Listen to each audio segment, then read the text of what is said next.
Aku nak azam boleh Zaki? Zaki boleh lah Zaki? Kali ni je. Belum masuk waktu lagi. Ada 20 minit lagi. Lambat lah. Tak dikarang lah. Ni tak apa. Kita tunggu Bilal sampai. Sekejap lagi dia sampai. Assalamualaikum. Mam. Waalaikumsalam. Imam, aku nak azam boleh Imam? Janji kali ni. Assalamualaikum. Waalaikumsalam. Bilal, setahu saya lah, azan orang yang tak suman ni tak sah, Bilal. Memang betul lah azan dia tak sah. Tapi sebagai manusia yang dah hajat, ada keinginan, biarlah dia buat apa dia suka.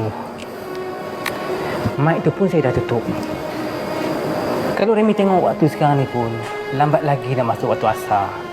Jadi biarlah dekat dia. Yelah. Tok Bilal dengan Tok Imam sama je. Suka sangat bagi muka dekat orang gila ni. Mengada. Astaghfirullahalazim kamu ni. Tak baik cakap macam tu dalam rumah Allah ni. Kami pun tahu hukum hakamnya. Biarlah dia azan. Saya yang izinkan.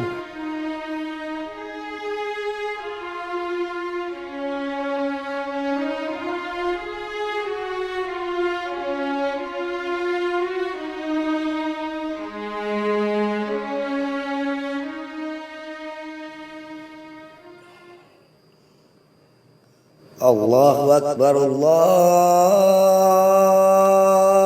Akbar.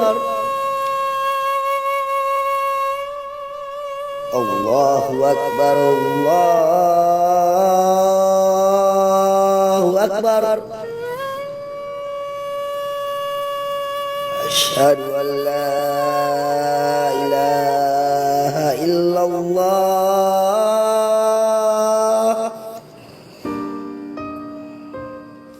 Asyhadu an la ilaha illallah.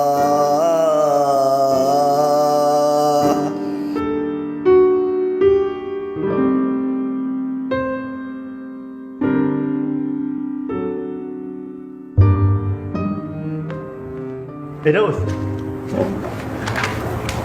Tadi kau azan sedap. Aku sampai nangis tu. Sampai masa aku semayang tadi pun, aku terngiang-ngiang tau. Betul Daus. Tak sangka awak lakukan azan sebaik tu. Aku kan hari-hari kat sini. Aku solat je tak wajibkan Zaki kan. Daus. Aku minta maaf, Daus. Selama ni aku asyik hina kau. Aku minta maaf Aku pun sama, Daus. Aku minta maaf tu. Oh.